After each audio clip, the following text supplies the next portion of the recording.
more going on. The books can't escape from the team. Call the morning steam, it's time to break, run for cover. Call the morning steam, it's time to break, run for cover. That's gonna cover, that's gonna cash. Then we make the 100-yard dash to the window. I don't know what you thought. It's Ramon Scott, running so hot. Sports make money and we make money with sports money every single day. NFL, NHL, NCAA. Stay away from the juice or might play a parlay.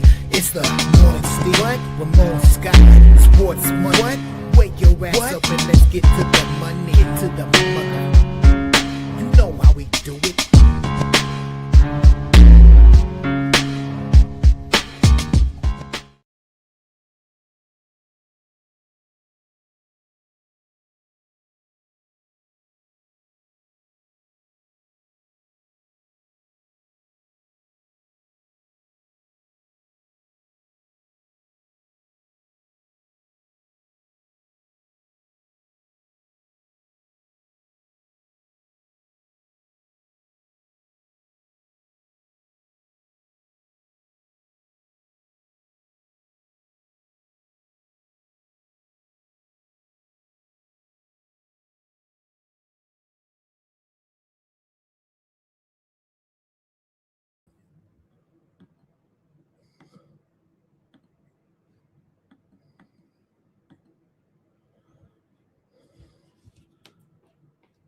All right, a pleasant good morning to you. Coming from the sports betting capital of the world, Las Vegas, this is Ramon Scott, and welcome to the Morning Steam Show here for Friday, April 24th. We've got NBA, NHL, Major League Baseball today to go over with a great card, 21 games to look at in all, 3 in the NBA, 3 in the NHL, and full card Major League Baseball series openers here on Friday. So get your pens, pencils, and rotation orders ready. We'll have a great show.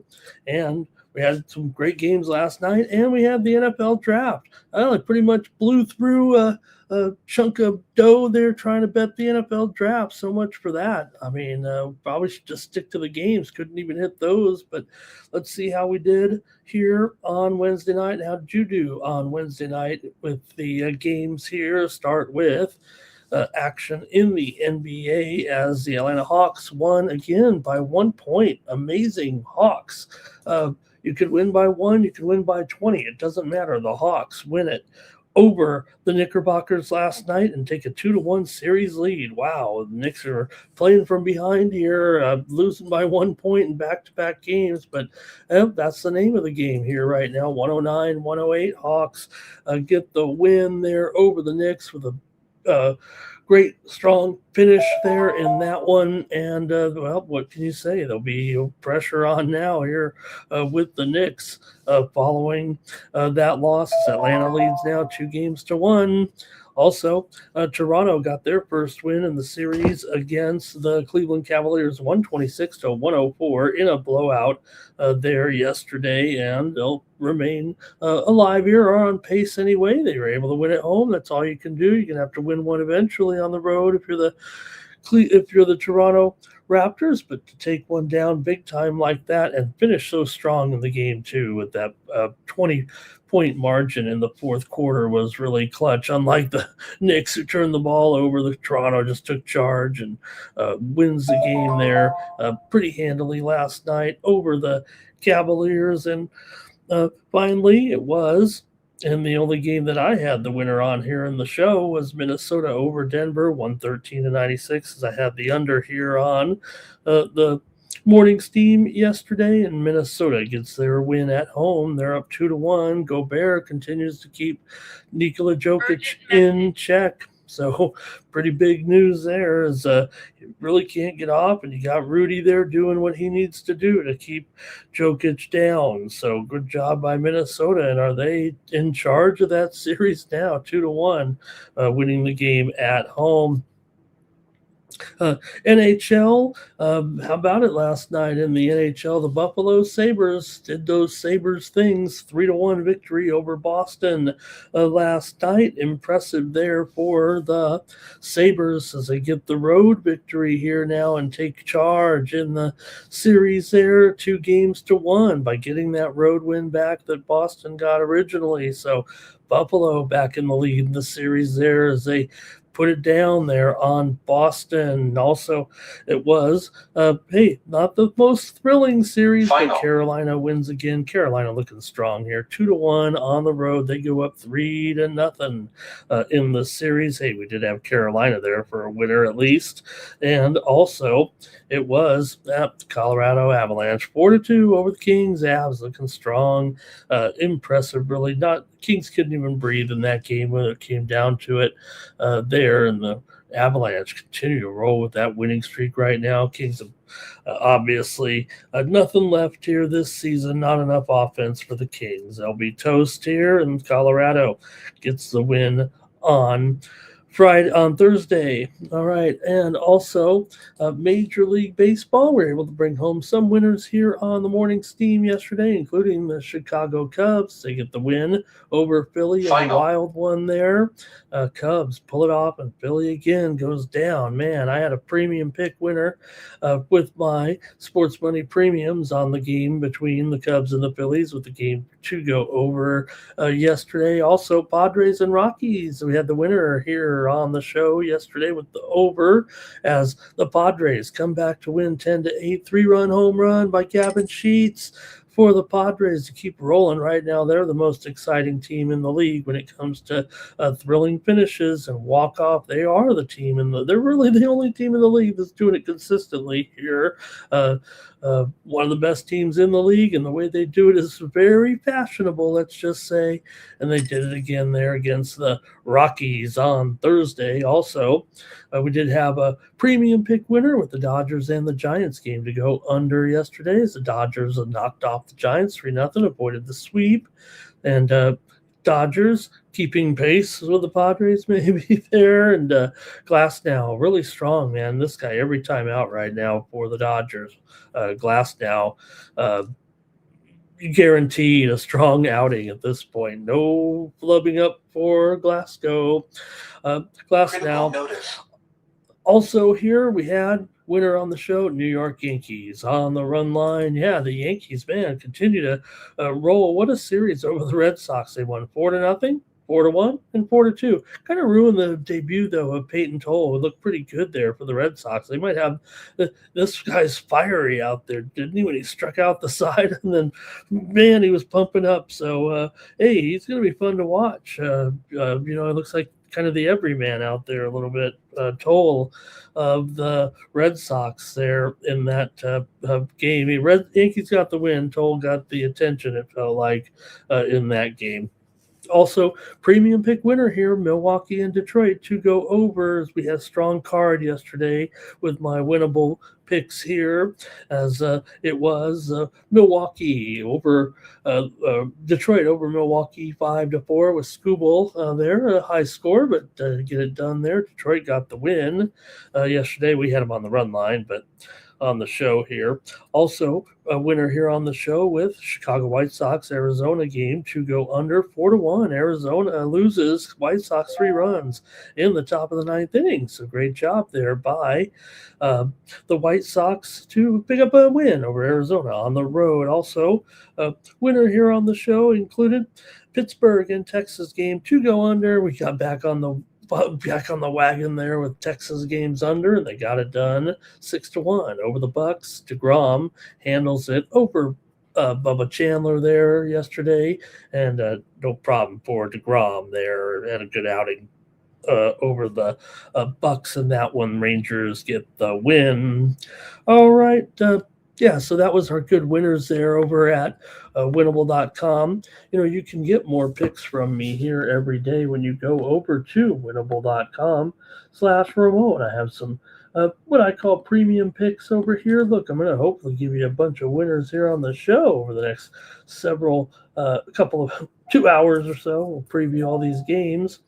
And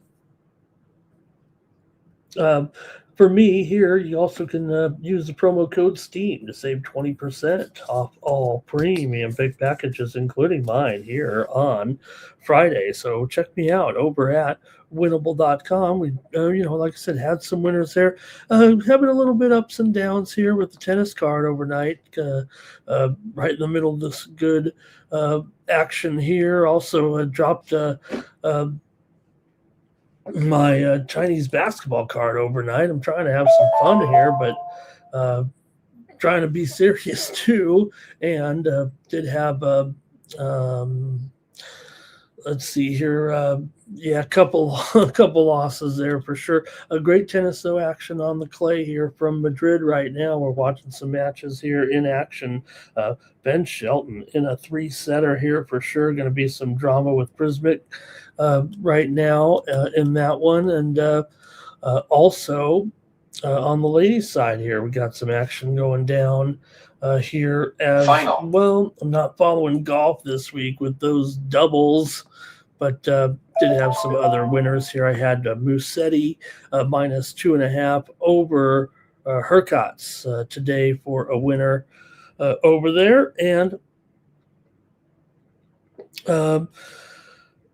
like I said, did sweep the premium card there. Brewers, Tigers over, Phillies, Cubs over, and Dodgers, Giants under yesterday for my baseball winners. But, man, I should just stick to the main sports there today. Usually my good sports are not doing so well. Hey, go over to winnable.com/Ramon. It does give you a chance to get some more action, give you some hints, some suggestions on where else to go on the betting board each day. So please check me out over at winnable.com.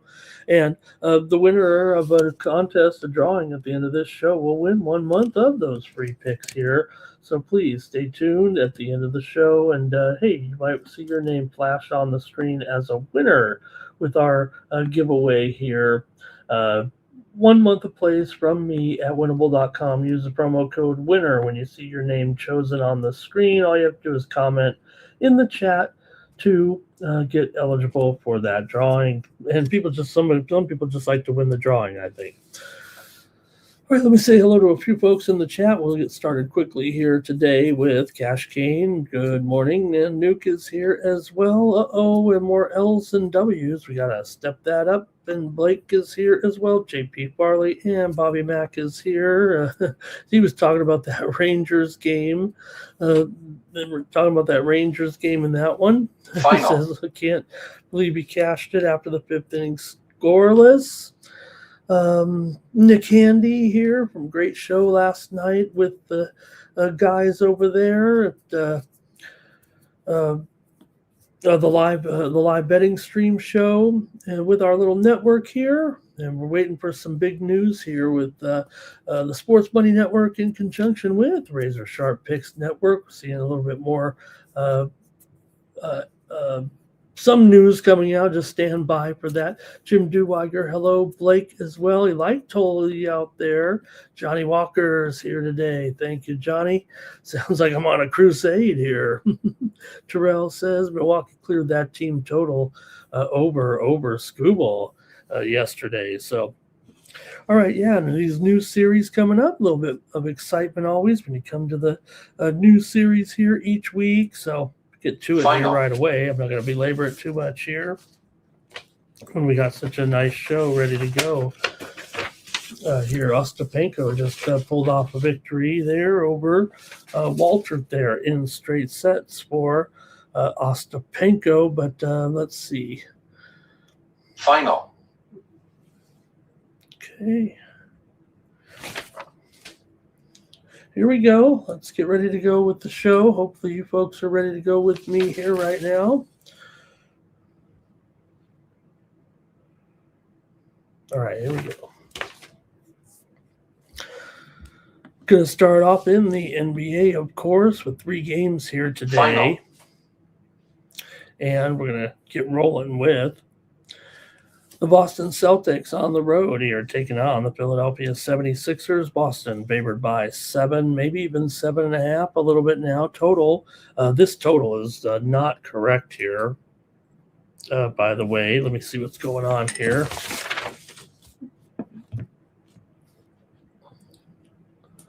Okay, here we go. Yeah, let me fix that. That was a typo, not a move, just a typo there. Thank you. All right.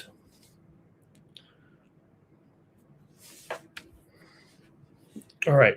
7-2, 15.5 here. That's more like it. That's more like what I'm expecting here, maybe, is what I'm saying. For uh, Philadelphia here, obviously, look, we know the situation here. No Joel Embiid, it looks like, here tonight still. So we're waiting for him to come back, but still doubtful. Not out yet, but doubtful here for this game. And getting 7 points. Look, Philadelphia's always made a tough appearance, really, against Boston here, really, in this familiar series. Let's just call it for what it is. They definitely have a little rivalry going on. Yeah, Boston's a better team overall. We know that. Boston right now have won 14 of their last 18 games, covered 7 of their last 9. Philadelphia, though, 4-1 ATS and straight up in their last 5 games overall. Boston's gone under in 5 of their last 7 games, and 5 straight meetings between these two teams have gone under, and Philadelphia has gone under in 8 of their last 9 games coming in. Philadelphia is 15-23 to the under as an underdog, and Boston is 21-37 to the under as a favorite during the regular season. So, look, we know these two teams have already gone under in each of the first 2 games, 5 in a row here right now, and it's a little bit of a slugfest. Let's just, I think that's safe to say here. But see what you guys have in this one with Boston here taking on the Celtics tonight. I want to hear from you in the chat. The way the show works is I do a little preview, and then we hear from you. Get your picks ready as a member of the chat all-stars. So what do you think, gang? Boston's certainly the better team, but maybe the numbers inflated a little bit without Embiid. What would it be if Embiid was in there? And who knows? Maybe he will show up here. Philadelphia, 4-1 ATS at home, as I said, as well. They've consistently played Boston tight. The C's are just 2-4 ATS in the last 6 in the series, like I said. So the Sixers offense is still capable. I would think of trading punches with these guys when you got Maxey in there. You've got Edgecombe, a rising star. PG definitely showed up last game, and Oubre probably could use a better contribution from him. And Bona's trying to get in the way of, I think that's the one thing about missing Embiid is, look, Keita has been a very strong player for Boston. I mean, what a find for teams not to, see the potential in this man. But, it's not their strongest link over on Boston, and Bona can kind of get in the way of them a little bit.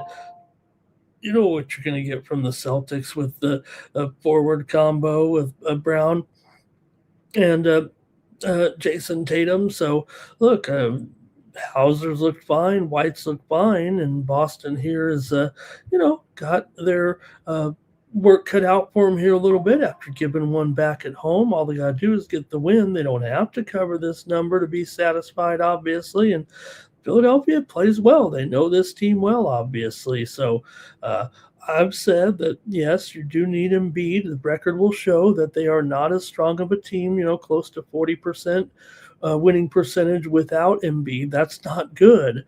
But they're getting the points here. They're going to be, I think, involved in this game. Of course, I'm going to go under here with this one. If you look at the numbers here, I mean, it may be close to this number, but you're going to be fighting under. I don't see, the game getting into the plus 220 range here today. So it's going to be under for me. I think in this one, everything screams under. It feels like playoff pace, half-court sets, defensive familiarity. It all equals a grind between these two teams right now.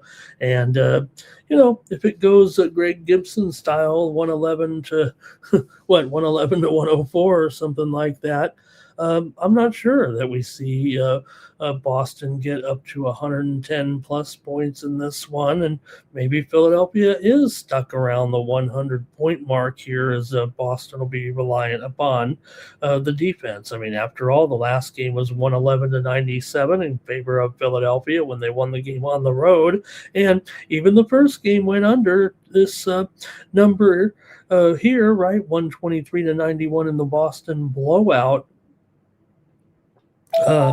in game one. So let's see now with Philadelphia at home. How do you think it'll go down now? Philadelphia 16-21 against the spread as an underdog, and Boston 34-24 against the spread as a favorite, and 26-15 against the spread on the road. Those numbers do favor the Celtics here, but I'm going to go ahead and take the under in this one. Let's see what the chat has to say. Here we go. We're going to see what we got. It's going to be VAR says, give me the Celtics on the money line. Going to lean to the under. Bobby Mack's going under here. Celtics are going to blow them out like it's 1984. Whoa. Farley's on the Celtics here. Sixers for 9 legacy. Art Toms joins us in the chat. And Rabakina on the comeback here to win. She's not going to cover anything, though. This has been a real tough, but, she is... if you got her just to win the match here, that's all you need to do. And they're 5-5 right now, though. I don't Bruce serving here, but exciting match. I'm definitely watching it. Blake is on the under here. Reverence now. Shoe PCN says we've got the best viewers. Forget about Ed Bazaar Online. Your Bazaar Online. Our Thompson's on the Celtics here, and I'll take the under here in this one.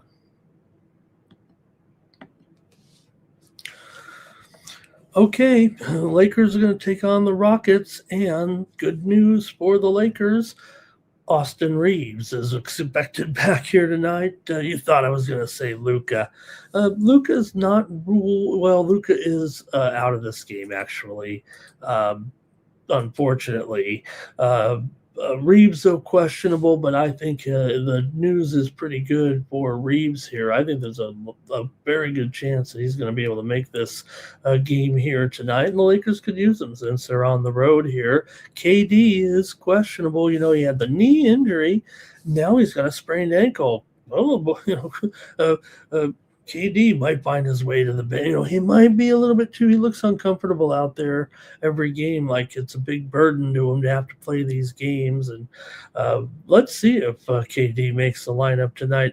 The Rockets are still favored by 8.5. It's been a little bit of a move to the Lakers here for sure. Maybe on the injury news a little bit, but yeah, Luka is still out, unfortunately. It is game 3, but maybe a little. I don't want to call it gamesmanship, but right now, look, the Lakers got the 2 wins. You don't want to, ever let up a little bit, but if you could just keep them out one more game, your goal is to win the NBA championship. And if you have to take one more game in there to maybe say, hey, let's, just make sure we're healthy, ready to go.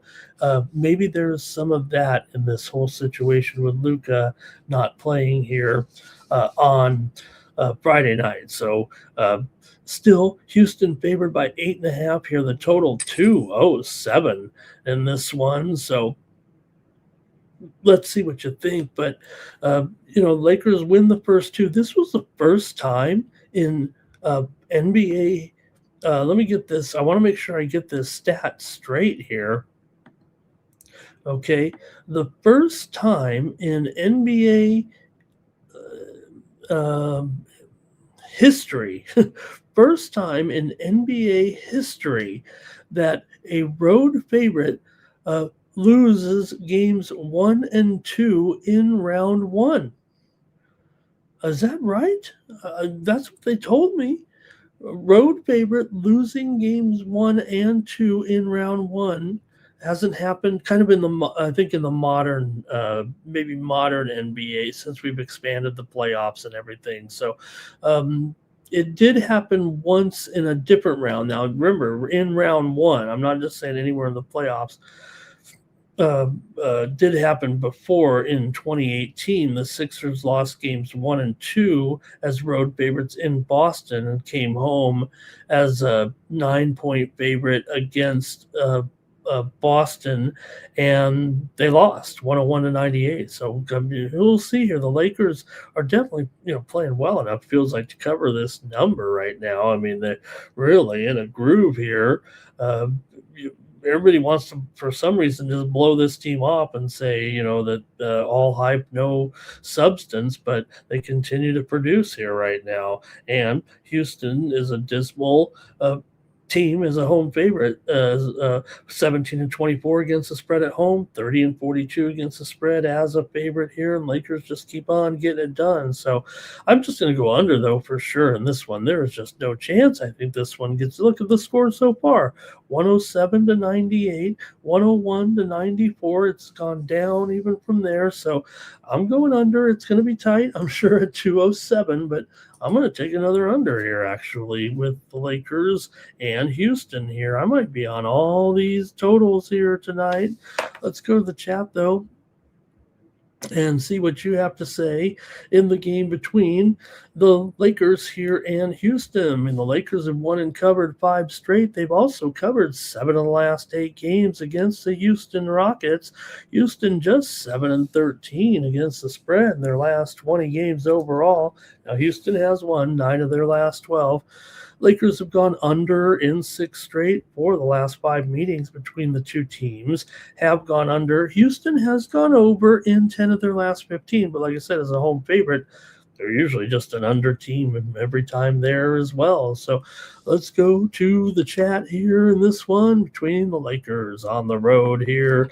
I don't think it's a wrong team favored, but the wrong team might be favored by too much, if you know what I mean.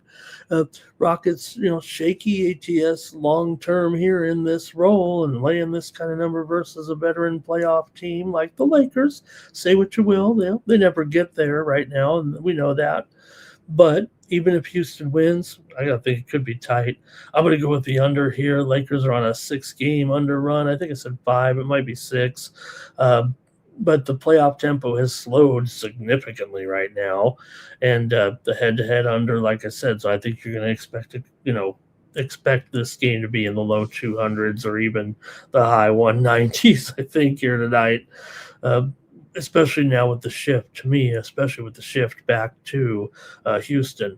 Let's see what you have to say in the chat in this one. I'm going under again. Okay, let's see. Here's over for VAR, over for our tops. Better. Oh boy, Robert's with me. He's got the under here. This one, Farley's on the under though, and Robert says, "Give me the Rockets here at -8.5." And Terrell talking about PG and that other series there. Public Enemy's got the Lakers. So he's got the Celtics and he's got the Lakers. Kane says Rockets money line and under here. All right, that might do it for you guys. I'm just going under again here, expecting one of those nights. And I'll go under. Houston is 16 and 25 to the under at home. Lakers kind of as an underdog or a little bit of an over, but we've reached the playoffs now. It does feel like they know the style that they're going to play here right now, and like I said, probably just going to try to get one more game without Luka. I would think if they were 0-2. He might not play still. I bet if it was 1-1, he might play, right? Oh, I'm sorry. Yeah, Terrell. Oh, God, gosh. Yeah, gotcha here. He's concerned about the Rockets and what they're doing here right now. Basically having to go with, almost a 3, you've got a Kogi, right? But what else is going on for Houston? It just is a big zero out there right now, and that's been a big problem for this team. Can't get in the flow, can't get the rhythm going when you have Asher Thompson.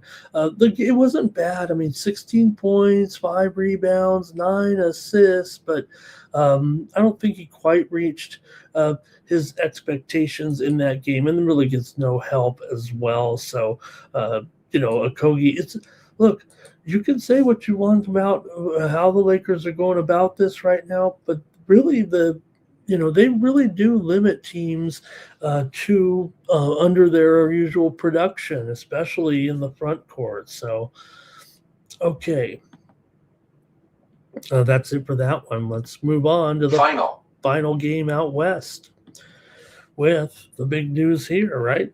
The Spurs taking on the Trailblazers. And, well, look, I think the situation here with Wemby right now, it's a question mark.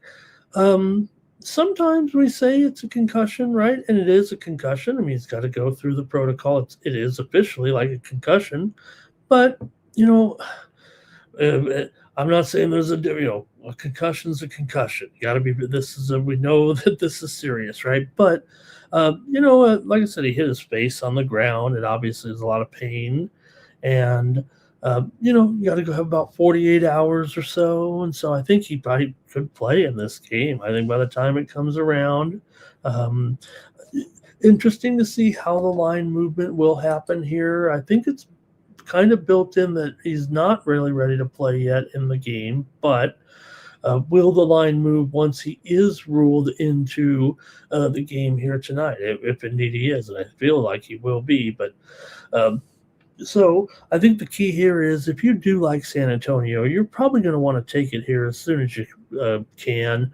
That if he is ruled in, the line will probably go up, I would guess, right? 3.5, 4, 4.5, 5, 4.5, 5. Where do you think it'll go if he is ruled in this game? I don't think it's built in that he's in the game right at 2.5. So I'm concerned here for San Antonio, even with Wemby in the game. I mean, I look. I'm one that always says, hey, let's try to speculate. Let's try to make our pick before we know what the injury is and see what you do here. There's part of me that still says Wemby's in there, and then maybe that is a flip-flop of the favorite here. But I might also be in one where if he's in and it goes up to 5, I'm still maybe thinking that that's still okay for the Blazers here. So, look, San Antonio is 20 games better than Portland in the standings. They should be able to come through on the road here, especially after losing one of the first 2 games at home. And the pressure's on, San Antonio not to let this great season go down the drain here to Portland, who, hey, look, Avila is obviously going to be, and he already is, a big star in the scope of things. And now with Henderson really looking good there as he had 31 points there. I mean, that was a terrific game by Henderson. We already knew he was a up-and-coming player, but it really has transformed Portland into a serious team. Whether or not they're a contender or not, we know that they're going to be hard-pressed to go very far. But hey, if you can knock off the one of the best teams around in the San Antonio Spurs, that's a heck of a start. I gotta think this one goes under, guys. I'm sorry, but I'm gonna be on 3 unders tonight. In all 3 games, the pressure is on here in the playoffs, and I think we're going to be feeling the pressure here all night long for these teams. San Antonio's gone under in 8 of their last 12. Portland's gone under in 8 of their last 11, and the last 5 meetings between these 2 teams have gone under, including obviously the first 2 games in this series, 111-98, 106, 103. Final. I'm sorry, 106, 103, and 111-98. I set them backwards, I guess, kind of. Doesn't matter really. Does, but it doesn't. Rabakina did get that win there over Ruse, but I think I was laying some games there. Okay, also, the Spurs have still won 15 of their last 18 games. Overall, 4-2 ATS in their last 6. Portland's won 4 of 5 and covered 7 of its last 10 games coming into this. So, look, San Antonio's still been more consistent, finished 20 games better than Portland, the news here has to be what you think is going to happen with the injury to Wembanyama if he's in there. Will the spread go up? Do you want to lay it now? Do you want to wait and see at that time? But I'm just going to go under here. I think that's the safe route. Again, it feels like both teams trending heavily to the under. I just read off a bunch of trends that were basically, 67% and higher. So, you know what, there could be, 33% chance it doesn't. Again, Portland, like I said, I mean, they're 73% to the under in their last 11 games, and every game goes under with these guys. So, look, it's going to be 210 to 216 points, it feels like, here tonight for me on my numbers here. So, just going with the under again, all three games. Let's see what you guys have in the chat. Those are my plays on this show.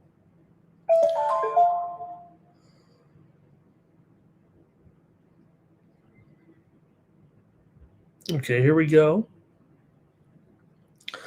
I'm looking at a video just real quick out of the corner of my eye about even the president was like, I thought that was big news in betting. I'll get to the picks here. This is more important than the picks, but the picks are more important. But the man who was on the team that went to capture Maduro is one. He was one of the ones that won $400,000. Well, they caught him and they're taking care of that. He's going to be facing criminal charges. So everybody gets all bent out of shape. Do I not understand the prediction markets correctly? Every story I read looks like it's written by someone who's never bet on the prediction market. You just can't go in there and bet $400,000 against nobody. Or I don't want to say this is one guy's bet, right? The $400,000. But remember, there's it's a handshake, right? I mean, someone got to take the other side. You just don't go in there on the. I know that some people joke around and say, "Oh, the betting market's really booking. They're booking it, and they don't tell you." But the way it's supposed to work, and I think the way it does work, is you've got to have someone who said Maduro doesn't get captured, right? And then the guy goes and scoops up all. That's fine. You can't use the inside information to get it. That's a problem. But I see a lot of other stories that look like they're written by people who don't understand the prediction markets. And you read the story, and it's like, oh, the guy went in there and bet on this little idiosyncrasy or whatever. The guy was going to say a magic word or something like that, and you can just win the money, and it's so easy. There's got to be someone here. There, you can say, "Oh, this man won 100,000." These people lost $100,000. There are people who are taking the other side. So I have a problem with some of the writers. I think they don't understand how those prediction markets work. How did I get on that? It's just I looked over here, but let me get to the picks here in the Portland-San Antonio game. Am I right on that? Okay, here, Andrew K. Hello. Robert's going under. R. Thompson's on the Spurs. Farley's on the Spurs. Public Enemy's on the Spurs. And AOD is here today. All right, AOD. He's ready for some critical notices. And let's see here. Terrell likes these unders today with me here. Yeah, one thing. So, did you know that this regular season was the highest scoring regular season in the last 50 years of the NBA? How about that? That's wild when you think about it, right? I mean, I think we knew that, right? Especially what was going on there. It's just as a whole. I mean, I don't know but so last 50 years, highest scoring regular season. So far in the playoffs, unders are 14-5. Also, we'll say this: ATS loser so far is 9, and the ATS loser in their next game is 9-6 in the last in all the games, 9-6. There's been 19 games, but remember, there was no. We're not counting any ATS loser like in your regular season game. We're just talking the playoff teams. First game didn't count. One team had to cover, and then you go to the ATS loser. The next game, they are 9-6 right now. If you're trying to judge or find a zigzag type of theory a little bit, I think the zigzag is kind of going on there a little bit in the Raptors and the Cavs series there a little bit. So, okay, I'm still going through here the comments on this game. There's Greg. See, I told you 112, 107. See, I said 111, 107. What did I say? Hello to Blue in the chat. Blue's okay. Well, I'm glad, Blue, you're working there. He's got the under. Okay. Terrell says we're talking Denver Nuggets in 1977. All right. I'm going to go under in all three games, and the basketball segment is over. Listen to me. I hope. Okay, let's get ready to go to the ice now.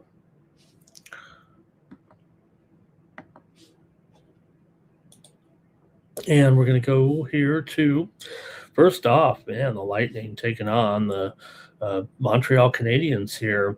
And Montreal is an underdog here in this one. Did you know that both teams finished with 106 points this season? Right on time, right? Buffalo finished in first. Tampa Bay finished tied with the Montreal. Now you can look at it as if I think like a lot of people are, Tampa Bay, they've got all this history, they've been here, done that right now. And last, I don't know, it feels like 10 years they've been good here of late, winning titles and, getting deep in the playoffs every year. It's a great team down there in Tampa Bay. Montreal, it's taken a long time to get here, man. Montreal has been kind of a team that, of course, we know a legendary franchise, but for years they were kind of stuck, man. They were not playing well for about 10 or 15 years, really. And over the last 4 or 5 years, they just kept building up, and this is it, and they are playing really good here right now. And just seems like for me, why isn't this game kind of rated evenly? Because you have a team here in Montreal, and like I said, finished the same point total here right now, and at home here, they've already stolen one game in the series on the road. So why are they an underdog here against Tampa Bay? Is it because Tampa Bay is so good and they've been around and won more than Montreal overall? We don't count just this season. That you'd think if the teams were so close, and maybe even because Montreal won a game on the road, that they were playing just a little bit better. Why aren't the Montreal Canadiens favored in this game over Tampa Bay? It has to be because of the, history a little bit, right? What Tampa's done on their resume. Well, does that really, does that cover it? So I'm on Montreal. I like Montreal here in this one. Jacob Davish done a nice job here for Montreal. I guess we just forgot about Sam and anybody else who was in goal. Fowler. We're just with Davish here. So, hey, that's fine. Final. Look, whatever it takes to do the job here right now, it's been really solid for Jacob Davish and the Montreal Canadiens. So look, he was 29-10 on the season, pretty good numbers.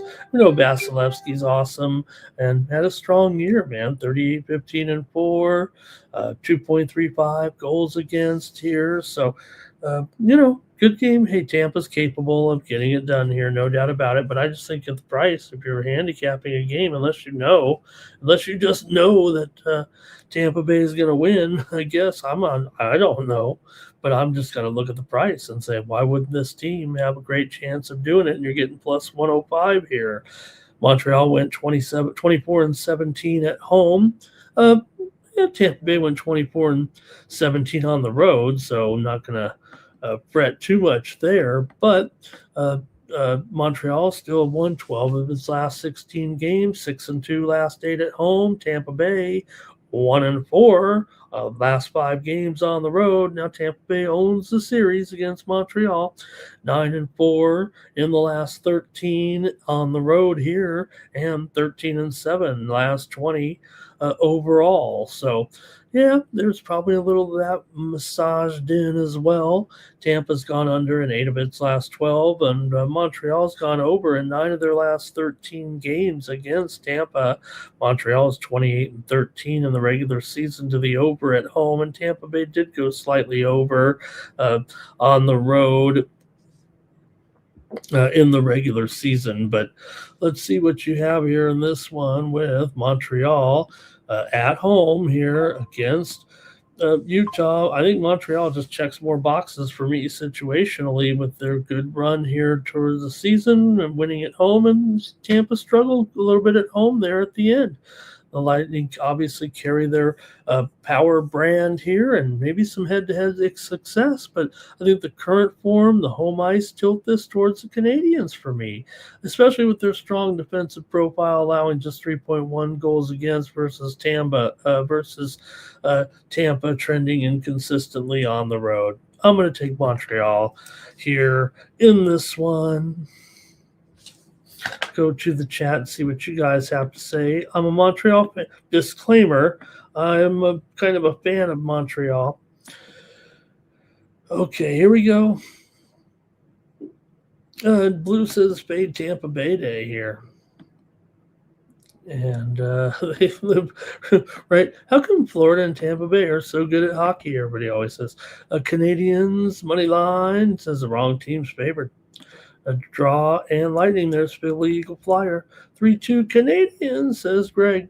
Habs for Farley, Habs for Nuke, Habs for R. Tops. Look at this. Hubbard 4 in a row. Let me do that again. That was fun. Or no, it's 5 in a row right there. We're all on the Canadians. Look at that. Here we go. Bloop, bloop, bloop. All everybody's Canadians. All right. I thought a Public Enemy too. A Lightning. Oh, look, the Lightning injury list here. Something to note. I didn't think it was that serious, but obviously Hedman being out is the big blow there. Okay, let's see here. Canadians have their own defenseman missing in Dobson. Canadians reverse run line here for Kane. And Robert says you'd think if the Lightning there would be $1.40 or $1.50. So maybe we're not getting the best value in with Montreal. Or is that what we're saying? But I don't. I'm going to take Montreal here in this one.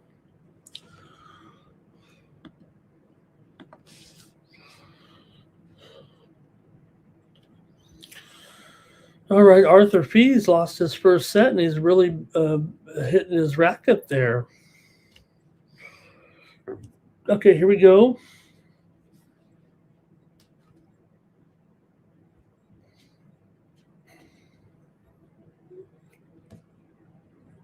Okay, here we go. The Golden Knights are on the road taking on the Mammoth here in this one, and the Golden Knights, a slight favorite here on the road. The series is 1-1 right now, and Utah has been, what can you say? Utah's had a pretty good year here, and they're at home where they certainly have developed a strong home ice advantage. Now, the Golden Knights obviously have been on fire here down the stretch, but remember, they were playing very mediocre competition before they got into the playoffs here. They might have got a little bit, I don't want to say exposed in that last game. They won the first game so convincingly, but losing that last game 3-2, it ended their winning streak, no doubt. And hey, Utah wasn't great down the stretch. They lost a couple there to some mediocre teams, non-playoff teams like St. Louis and Calgary. So there were some question marks certainly coming in. It's been a good year for Utah, though. They're 32-20. Let me see here. Vegas favored here, $1.15. There are some pick'ems out there right now. So Utah 22-19 at home this season. Vegas 19-22 on the road. In the regular season, Utah was 24-17 to the over at home, but Vegas was 18-23 to the under on the road. For the Golden Knights, they've won 8 of their last 10. Ever since Tortorella came on, they were on fire, really, right? Everybody said this is a big turnaround. They were definitely playing a very, very soft schedule down the stretch. It just was a coincidence there. But Utah's lost 4 of its last 6 games coming in. Vegas has gone under in 12 of their last 18, as well as 7 of their last 8 on the road. Utah's been going over, though, kind of as we said, at home. 6 of their last 8 at home and 10 of their last 14 overall. 4 of the last 6 meetings have gone under. 1 of these games went over and 1 went under. Ironically enough, the first game was, remember, 5.5 over, and it went to 6, and then they moved the total to 6.5 under, and it went to 5 goals. So what do you think will happen in this one when the total here is set at basically mostly 6 under 20, it feels like right now, is the total in this game. So let's see how you have it, though, with Carter Hart. So far, so good for Carter Hart, man. I think the Vegas Golden Knights got to be happy with him in goal, 11-3-3 with a 2.71 goals against. And for Karel Velika, 38-19-3 with a 2.76 goals against average here. Let's go to the chat and see what you have in this one between Vegas Golden Knights and Utah Mammoth. Here we go with Vegas for Nuke. He likes Vegas to get this one done on the road and come with it here. Robert on the under here. Probably agreeing here with Robert in this one. Farley says Golden Knights on the money line. Greg says 3-2 Mammoth. And Public Enemy's on Utah. Kane is on Utah. R. Thompson's on Utah. I think the chat's starting to move towards Utah.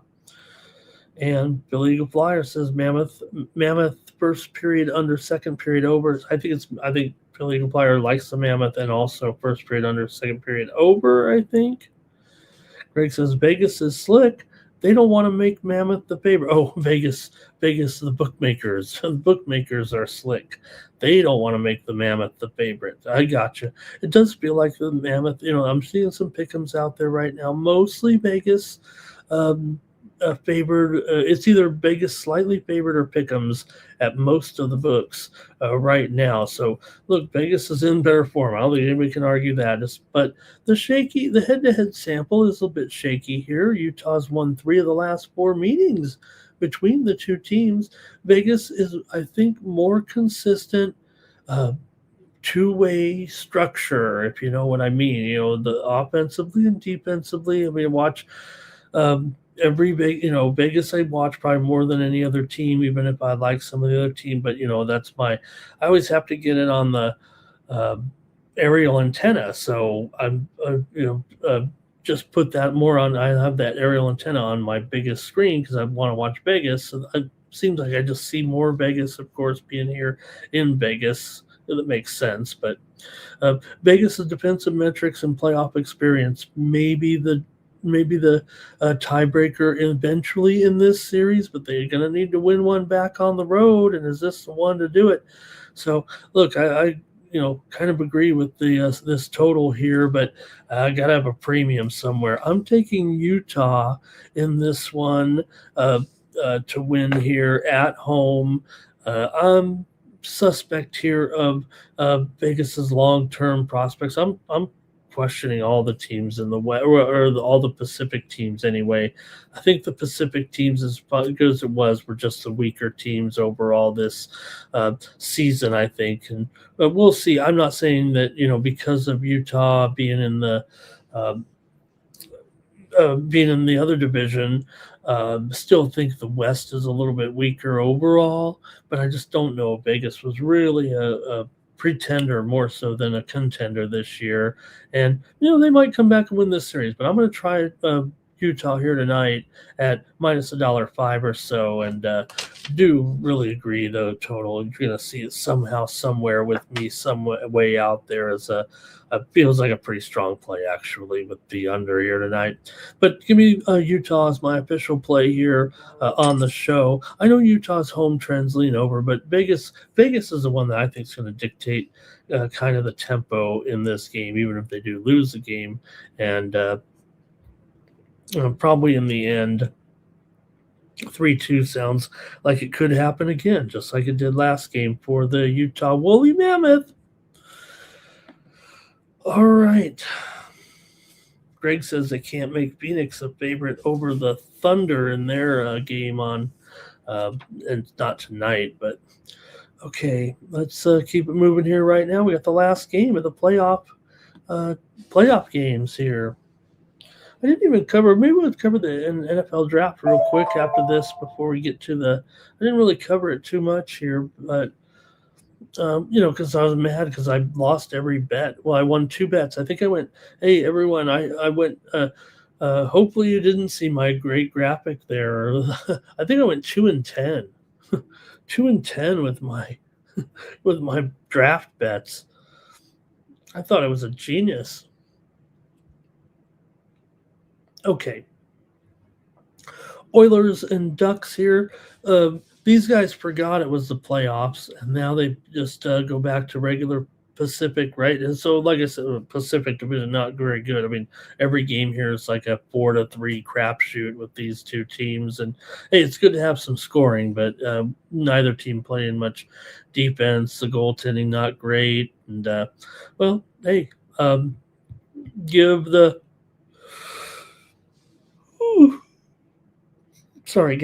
give the Ducks credit here for getting one of the games on the road at Edmonton to take control of this series here. And for the Ducks, Luke Dostal here, probably expected to go here tonight. 30-20-4, 3-1-2 goals against. Not great. We know Dostal might be the bit of a weak link, but look, he was in the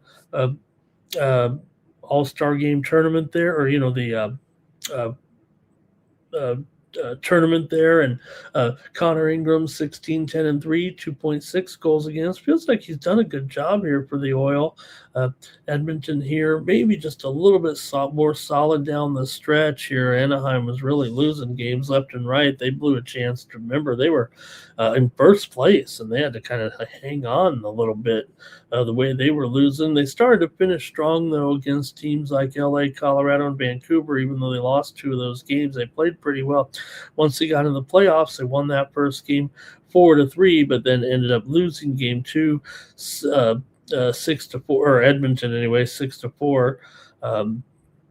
There for Anaheim, they were I think I characterized it incorrectly there. Anaheim, they won against Nashville in the season finale, but didn't look very good, and that was part of that losing streak that they had down the stretch, and they were able to win one at the end of the season. So let's see though how you guys have it here tonight. With Edmonton here, they won 14 out of the last 20 games between the two teams. Anaheim, to be clear, 3-9 in their last 12 games overall heading into the postseason. You might try to get tricky, and maybe the under is your game here, but probably not for me. Edmonton's gone over in 5 of their last 7, including 4 of their last 5 on the road. They were 22-18 on the road to the over this season. 8 of the last 10 meetings between the two teams have gone over, including 4 of the last 5 overall. 8 of the last 10 in Anaheim have gone over, and 4 of the last 5 overall. Anaheim's gone over in 5 of their last 6 and over in 6 of their last 7 at home. So this is just over city here. It feels like they even got a 7 on it, and we didn't see, it felt like we saw more 7s last year during the regular season than we did this year. But now to get win the playoffs, I think it just shows that these two teams are not not title contenders. That's just here we go. Let's see what you guys have before I say the wrong thing here, because look, Edmonton's obviously got the star-studded combo here, but feels like we're back to same old Edmonton. Like they just end up making it a little bit too dicey, a little bit too much volatility because of the poor defense. This is a mismatch in form and matchup, it feels like, here for Edmonton a little bit, but the price just doesn't make any sense again here. I mean, Anaheim, to me, feels like maybe this should be a pick 'em right now. Anaheim had a respectable season record. Sure, they regressed late. Edmonton's got high offensive ceiling, but Anaheim, they were the high scoring team. So everything screams over to me in this one, but I'm going to probably end up here with, I'm going to take Anaheim actually at plus $1.05 here in this one to win it. I'm going to go ahead and try the Ducks here to already ahead in this series technically, and I'm going to take them here. This is going to be, hey, it's fun, probably more fun to watch than a Carolina game, but maybe not as solid of a bet. This is going to be 4-3 or 5-3, I would guess, tonight, huh? Let's see what the chat has to say. All right, here we go. It's going to be Cash Kane going to get us started here, and he likes the Ducks in this one. And McDavid rolled his ankle. Yeah, but they didn't put him on the injury report. I mean, obviously, he's not going to miss, but you might have him.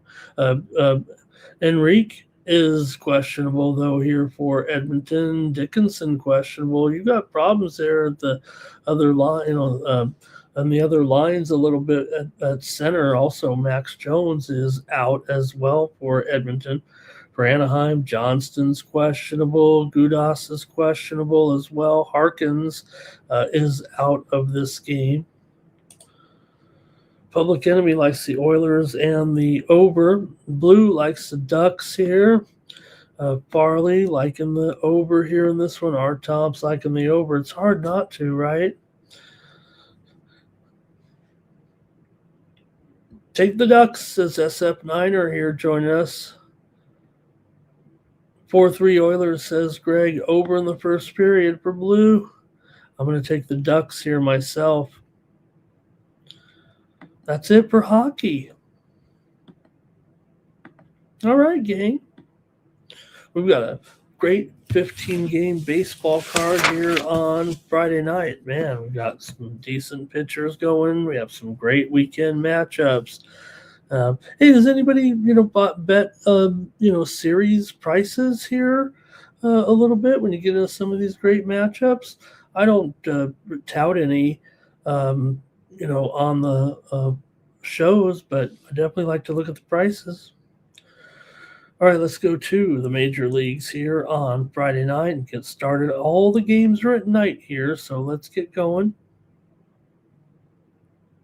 And we'll start it off with the Tigers on the road here, taking on the Reds. Man, the big red machine here. Detroit coming in 14-10, winners of 2 straight. Cincinnati 16-9. They did lose last time out to Tampa Bay, but they won that series and just snapped their winning streak. And man, that they look good. Detroit here won the series against Milwaukee, putting up some runs there. In the final 2 games there to go 5-2 and 5-4. Paul Skeens deals here for Pittsburgh. I'm sorry. Where did I come up with that game? Where's my sheet here? Here we go. Framber Valdez, of course, for the Tigers here. 3.3 ERA, 2-1 record coming in. Andrew Abbott, 5.83 ERA, 0-2 record. This isn't really what we're expecting from Abbott here. I'd imagine that, he'll come clean a little bit here and start to improve his numbers, especially maybe at home. Got a couple left-handers here going in this one. So, I think we'll see some pretty decent pitching here, actually. I would think that Abbott is going to steadily improve here a little bit in the games to come, if you will. So let's see how you guys have it here in this one, though, with the Tigers and the Reds. And, Tigers obviously have the more consistent starter here, and Framber. And he's looked okay so far for sure since coming to the Detroit Tigers. Detroit's won 10 of their last 13 overall. Ben Shelton loses to Dino Prismich here. Hey, a 1-1.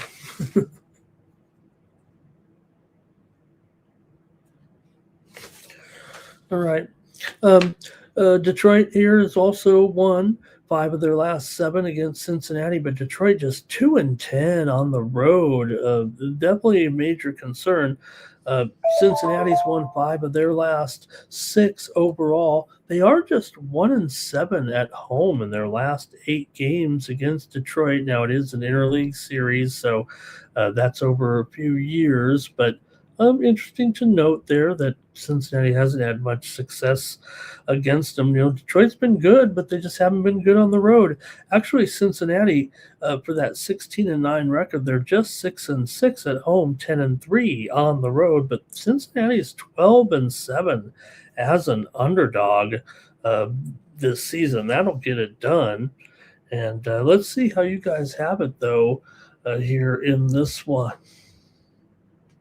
I'll go to the chat. But obviously the Reds are, having a real strong season here. And if you just took Abbott and matched him up again, and you didn't have the bad numbers so far for Abbott, and you were starting the season here, yes, Framber's supposed to be better. Detroit went out and got themselves a complimentary arm for their ace. But Abbott was so good last year, you'd have to say, hey, the Reds at least got, Abbott in there to pitch. Right now, it just hasn't looked good, and maybe that's part of it. But so Detroit with Valdez and that decent ERA, Abbott struggles also. Tigers here also with some notable, the BVP here between these two a little bit. In this one, you got, let me see here, I think I got some numbers on some of these BVP numbers here with Valdez and Abbott here.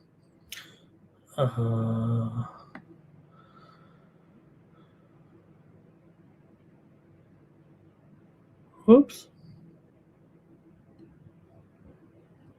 I don't want to keep you guys here if I can't. Final. Get it going on my screen here anyway. Okay, let's see. Torres 0 for 3. Brian Hayes 1 for 9 against Framber. So maybe it's not that notable. Let's just see what you guys think here. I'll go to the chat in this one, then maybe make my call. The Reds games definitely trend over at home, 7-5 right now to the over. And Abbott, he's got a batting average against, I think, over 300 here at this point. So shaky contact profile, if you will, for Abbott here. But they're a dog. Let's see what the chat thinks.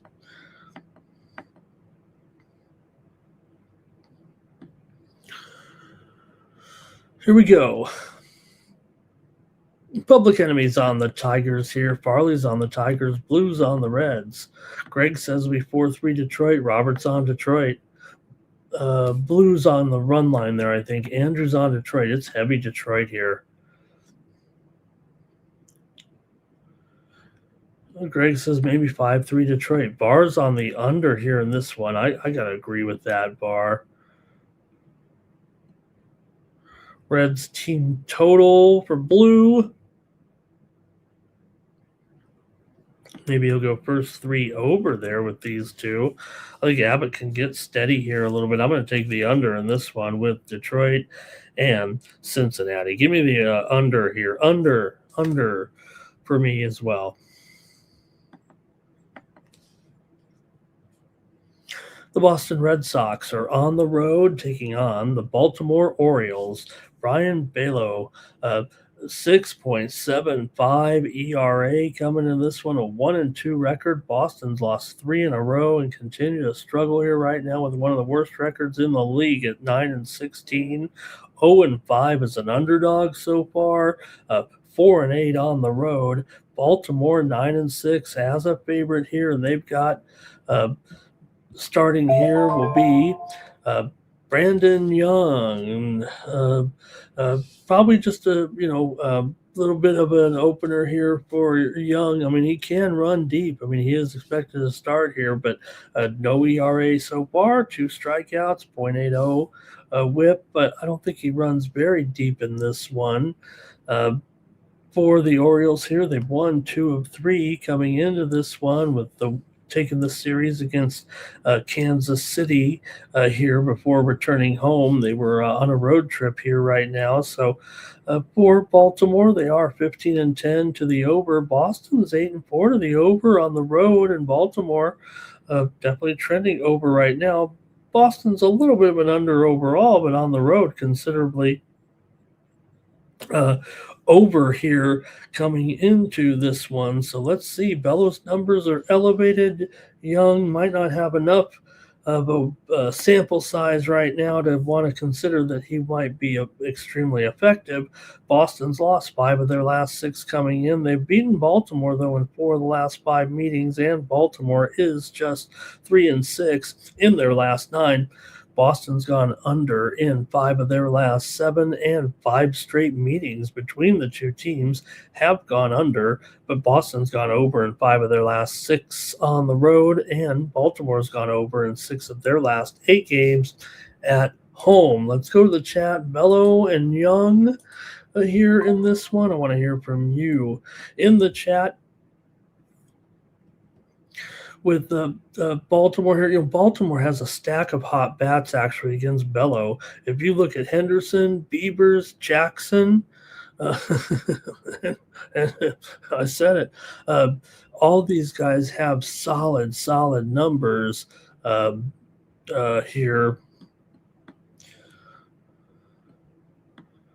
Let me see if I can get those going here. Maybe recite some of them, but you do have some hot bats from Baltimore here against Bello here.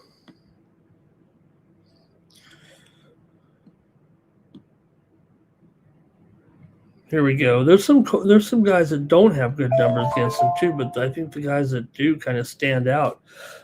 Tavares 3 for 3. Jackson has a double against him. Henderson 5 for 19 with 3 doubles and a home run. Beavers 2 for 2 with a double as well. So, okay, let me go to the chat here a little bit on this one.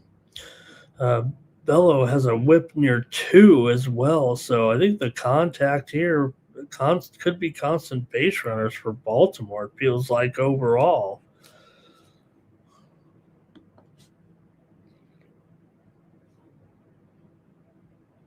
Okay, let me go to the chat here, see what you guys have here as I'm trying to figure it out. But okay, Robert's going with the under here in this one. And Farley's on the over, however. Andrew, Red Sox and under. Robert's on the over. Blue, Red Sox team total under. And Andrew says you got these guys never play to an over. That's for... I think the last 8 between these two ended in single digits. Wow. Okay. Low-scoring games here. Public Enemies on the O's. Bar says Red Sox money line lean under. And, hey, everyone, like this video and subscribe to our channel. Look, smash the like right there, right over. Thank you to Nuke in the chat. Interesting that the series history does point to those unders here. I'd be worried, though. It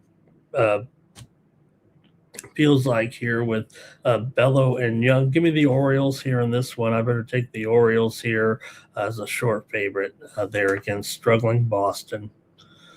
The offense isn't doing much, says Blue. Even Blue said it. Okay, next up you've got the Guardians taking on the Blue Jays here with Gavin Williams.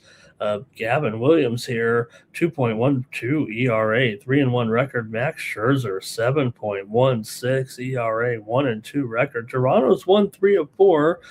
Final. Did take the series here just against the Angels on the road to wrap up a good little series there, having finished strong on that road trip.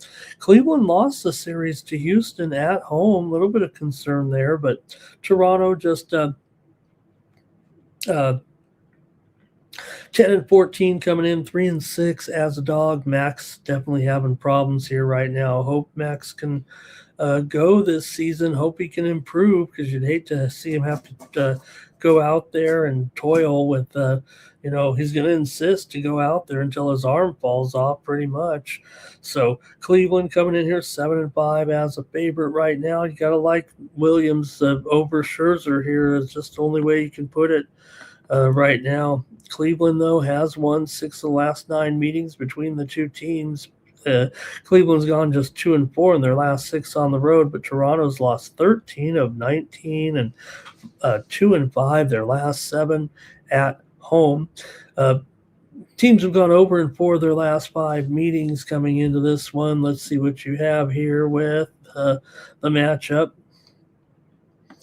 between Cleveland and Toronto here. Williams is dominating not only with those good numbers, but a 34% K rate here, and Toronto's hitters are not squaring up against Williams. Cleveland bats have had success against Scherzer in his current form. The overall BVP numbers may show that Cleveland bats, the guys that have faced him, long-term might have subpar numbers. There's not a lot here. Cleveland's got some fresh hitters. But in the short term, I think the damage right there is kind of what we see. So, I think kind of Cleveland here for me right now. Let's see what you guys have, though. Maybe I could go to the total here and see what you guys have right now in the chat in this one.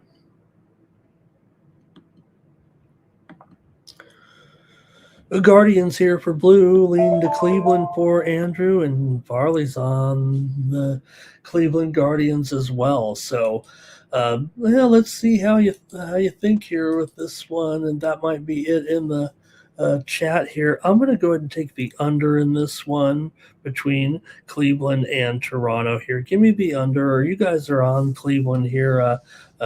I kind of agree there, but let me just kind of look at it from the perspective of you guys are kind of overwhelming on it. So I'll go to the total here in this one. Cleveland for Robert. And there's VAR on Toronto. Someone's on Toronto there. Okay, and under there for Robert. Okay, keep it moving here. A great day of MLB with the Rockies taking on the Mets. Ooh, we got a stinker of a series here all of a sudden. Can you believe what's going on in the National League? Atlanta's getting away because the Mets and the Phillies are so bad right now. Give the Mets credit, though. They've won 2 in a row here. And look, Soto's back. The Mets are going to start to win here. Freddie Peralta, 4 ERA, 1-2 record, but Michael Lorenzen, 7.47 ERA, 1-2 record coming in. Colorado's lost 3 of 4. Lost the series to the Padres. They did take one from the Padres, but lost in a heartbreaker, or I don't know if it was a heartbreaker, but lost on that 3-run home run in the top of the 9th inning there in the Padre game, as they had that incredible 5-run. Another huge rally. The Padres are the most exciting team. I'll get to them. Here, actually, we won't get to them today. The Padres are actually off. I said it's a 15-game card, and I kept thinking for some reason that Mexico City series was Friday, Saturday, but it is Saturday, Sunday. It's a 2-game set with Arizona in Mexico City. So Padres got the win, though, yesterday on that 5-run inning. Anyways, Colorado just 3-10 on the road so far. They're 7-6 at home, so this is not a great situation. And for the Mets, look, it's bad, right? We know it's bad, but now they're starting to get it together a little bit here. But are they getting it together at a 220 clip here?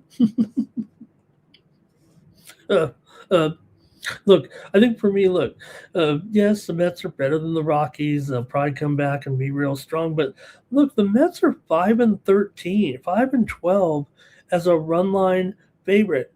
The Rockies are 6-10 as a run line underdog. I'm not going to pass up this opportunity to take. Basically, you got to, one team pushing 65% winners on the run line as a dog, and you got the Mets here with their bad percentage here, 38% here as a run line favorite. Come on, I'm going to take the Rockies here plus a run and a half at minus $1.10, $1.15, whatever it is. I just the Mets can win. I mean, they're turning around here. I'm sure they can win one. But Rockies here, they're minus $1.20 now, but I'm taking them on the run line. That's what I'm doing here. Colorado, they've lost 8 straight against the Mets. They're 1-6 on the road. I can't tell you anything good about Colorado, really, but I also can't tell you much good about the Mets either, although they have won 8 straight over the Rockies, 5 of the last 6 in the series, but right now, not great with the way the Mets have been performing here. I'll try the Rockies here to stay in there at plus 1.5 here in this one. Look, you're going to probably see some runs here. I'm saving this total because I think we're going to see some runs in this game. Let's go to the chat, see what you have here with over for VAR. Mets have beaten the Rockies 6 straight, says Andrew. I think it's even more than that. Soto is back, so that'll help the Mets here. Say what you want, but, since Soto here, that seems like they're clicking again. Public enemy on the Mets on the run line. Farley likes the over here as well. Also, Robert here on the Mets on the run line. All right, we're going to keep it moving here right now. Let's talk about some good pitching going on here. And look at the intrigue in this one with the Mets on the road here taking on Tampa Bay. Mets come in here with Taj Bradley facing his old team, a 1.62 ERA, 3-0 record. Man, Taj Bradley's enjoying the scenery, enjoying the playing for the Twins here right now. Look, he's in the prime of his career. He was certainly going to continue to get better, it feels like. There have been some struggles down in Tampa for him here, but he'd been mostly a pretty solid pitcher throughout. Ups and downs, but, worked his way through, and he's really strong here. He's going up against Drew Rasmussen, great numbers, 2.74 ERA, 1-0 record. Not as good as Bradley, but he is at home here in this one. It's going to be a good game. You got the Twins here hanging around 12-13 right now. Tampa Bay 13-11. Twins are 10-8 as an underdog so far this season. Pretty good here. So let's take a look at some of the numbers, though, for these teams. You got Minnesota. They still have dropped 6 of their last 7 overall. They lost that series to the Mets. Tampa Bay's won 8 of 12 coming in, and also Tampa's won 7 of the last 10 meetings between these two teams here in Tampa Bay. So I think the home team equalizer here a little bit for the Rays, even if Bradley's numbers are more solid overall. Here, Minnesota's gone over in 4 of their last 5, and also over in 5 of their last 6 on the road. Tampa's gone over in 8 of their last 12 games overall here. So let's see what you think here in this one with the Twins and the Rays. Rasmussen does come in with a 0.66 whip. Minnesota's lineup does not have a lot of strong BVP here against Rasmussen overall. I think the starters have a good start. I think the Rays bullpen is slowly trying to improve. The numbers are pretty bad so far, but Tampa's bullpen volatility may be what kind of holds me back a little bit. I kind of am leaning towards Tampa, but go ahead and give me the under in this one with Minnesota and Tampa Bay. I'll try the under here in this one. Let me go to the chat and see what you guys said, though, with Minnesota and Tampa Bay here. Under for VAR. Twins and over for Andrew. Roberts on the Rays. Public Enemy's going with the under here, but Blues on the over and Farley's on the Rays. Thank you guys for great picks here today. I'm trying to hang on to the viewers here. Who keeps taking, well, I'll say who's taking the viewers away. That sounds a little bit too cocky. I'm very fortunate to have you guys hanging out with me. Here we go. Next up. Pick the out-of-town scoreboard here. All right. Phillies here on the road against the Braves. Oh, boy. This Phillies losing streak right now, it feels like the real deal in a negative way. 9 straight games right now the Phillies have lost, including 6 in a row on the road. They're also just 1-4 in their last 5 games against Atlanta. Atlanta's won 8 of their last 9 and 5 of their last 7 at home. 6 straight meetings between the two teams have gone under, and 9 of the last 11 meetings between the two teams have gone under here in Atlanta. Atlanta has gone here under here in 7 of 11 home games overall. Let's see what you have here in this one. Philly just not even coming close in these games still right now. I mean, they can't even cover as a run line dog, much less win the games outright here. We'll go to the chat and see what you think. I mean, very hard to want to consider Philadelphia right now. Andrew Painter, good-looking rookie. Numbers aren't horrible, but you're just not getting anything from the Phillies offense as far as consistency. It's all or nothing. It seems like home run or bust. Atlanta continues to roll. The Philly bats don't show a strong edge necessarily against Holmes, and their ice-cold form just makes them hard to even consider. Maybe the Braves could even beat them up on the run line here. It's only a modest minus $1. What is it, $1.40 here right now? It's up to $1.50 at some spots here anyway, but I don't think that matters that much. Strong trend is to the under in the matchup. Neither lineup showing very good success against the respective opposing starter. Let's see what you guys have to say in this one. It's going to be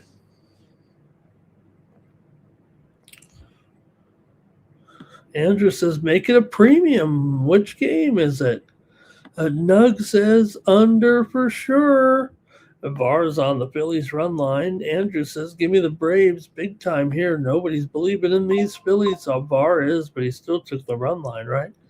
And Terrell says the Braves series with the Nats over. And Robert says, take the Braves -1 just to be sure. And I'm going to take the under here with these two. Look, Holmes has looked pretty good, I think, so far. And Painter, I do like what I see from Painter here. And, 4.14 ERA is not great so far, but he's young. And we'll see. The Braves are pretty hot, no doubt. But I'm going to try the under here in this one. I'm having some... it is 9 there. It's going to be close. It probably should go on the side here in this one. Everybody loves the Braves so much, but you guys love the Braves, so I'll just try the under here in this one. I tell you, I feel like, I know I really like the Braves, but The Braves it may be, I don't know. I feel bad for the Phillies, man. It might be 10-0 tonight. I know I don't really say extreme things like that, but I just feel like the Phillies right now, it's almost comical here. Hopefully they turn it around, but it's just that uh, look at some of the categories for the Phillies offensively, right? They have um, um, imagine this offense: 29th in batting average, 26th in OBP, 26 in RBIs, 26 in hits, 14th in homers, and 12th in strikeouts. So it's a lot of flyouts, just a lot of warning track shots, I guess. Pirates and Brewers here with Paul Skeens on the road. Favored $1.35. Total 7 flat here in this one. For Skeens, 3.27 ERA, 3-1 record, but throw out that first inning of the season and you'd be down to under 2.5 ERA. Woodruff, a 3.42 ERA, 2-0 record. We know Brandon Woodruff can be pretty solid here, and I think this is a good pitching matchup here. The Brewers own the Pirates. It's one of the most dominant series. We've already talked about a few one-sided series in the major leagues right now that are going on today, and this is another one of them. Milwaukee's won 8 straight against Pittsburgh, including 5 straight here. I always take it into even more consideration when it's a division opponent. So I'm kind of, you know what? It looks like even though it's Paul Skeens Day, at least you have a good counter here in the Brewers, and the Brewers are 13-11. The Pirates are 14-11 here. So look, you're getting a dog with a team that probably is just as comfortable here in this matchup. Now Pittsburgh is 9-4 as a favorite, but Milwaukee's 7-5 at home. Here, I mean, look, Skeens is the best arm on the slate. We know that, but Milwaukee doesn't show a strong contact against him, so I'd imagine Skeens can probably deal in this one, but Woodruff here, he limits hard contact. His profile would indicate that, so I think you're going to get some maybe some low event action here. I just wonder if the bullpens don't come in and kind of blow it a little bit here, especially Milwaukee's bullpen 4.31, Pittsburgh 3.65 coming here, but you know what? It's 7. I'd imagine it's going to end up being pretty close. Actually, I know this one's easy to say under, but I'm going to take the Brewers actually here at plus money. Look, they're 0-8. Are the Bucks against the Brewers here. You got to overcome a little bit, and Woodruff is a solid enough starter, I think it feels like for me. Here we go.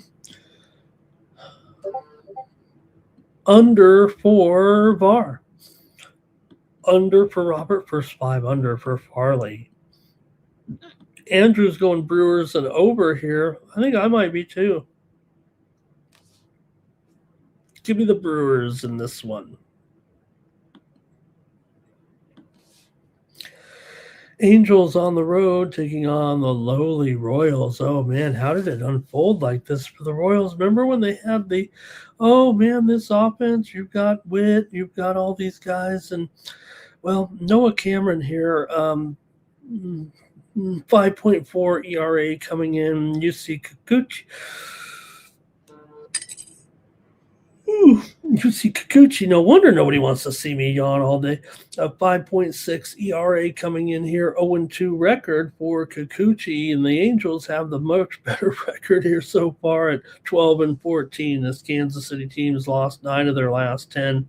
Angels 7-7 on the road here so far this season for the Angels here.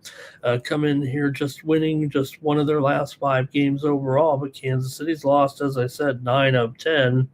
Angels have gone under in 6 of the last 7 meetings here in Kansas City, and Kansas City's gone over, however, in 4 of their last 5 and 6 of their last 9 at home. Angels here have gone over in 6 of their last 8 games on the road, coming in, although 4 of their last 5 games have gone under. So see what you think here. Look, not pretty, but the Angels' bats are very inconsistent against lefties. I think that's safe to say. And Kikuchi's got a 1.62 whip. That's probably going to keep Kansas City pretty live here. Both starters with their ERAs north of 5, and the bullpens do kind of sit in the bottom tier here. So probably some late runs expected as well. And let's see how you have in this one. We're in Kansas City, so you may be thinking Kansas City is 10-15 to the under overall, but and the Angels under in 7 of their last 10 here. But man, let me see what you guys have here in this one, because it feels like there should be some runs. You got a couple left-handers, though. Here we go with the chat. The sharps are all over the under, but I'm not sure I can buy it. Okay, here we go. There we go, right now. A Public Enemy right there. Angels, Royals over, Bars on. Oh, that was that last game. Oh, okay, I went back too far. I see we were still talking about the other game, but Public Enemy chimed in early. That's okay. Public Enemy chimed in early, got the over. Let me find it again here. Blues on the Angels, Bars on the Angels run line, Andrews on the under here. Brewers probably the first in the MLB to face Skubal and Skeens in back-to-back games. Man, Terrell's always bringing it for us. Farley here, Royals on the money line. And DeVar, I'm going to have a college baseball card here for sure today. Roberts on the under. It's Friday night starters here. All right, that might be it for the crew there in this one. I'm going to take the Royals in this one. I know it's been a struggle here right now, but I'm going to take maybe Cameron over Kikuchi here a little bit. Angels have been more solid, I know, but I'm going to try the Royals, and it's not going as a premium. It's a free pick on the show. Okay, let's see here. Next up, the Nationals are taking on the White Sox, and this game's already a cluster. I gotta change these pictures. They both have openers. It's still gonna be Mikolas and Betty eventually, but Nationals, PJ Poulin gonna start again, and Hudson here for the White Sox. So these, I believe, they're both kind of openers. Actually, both teams with an opener. So just put. Action. Just take action when you do this game. White Sox here minus $1.20, and total here 9 over 25,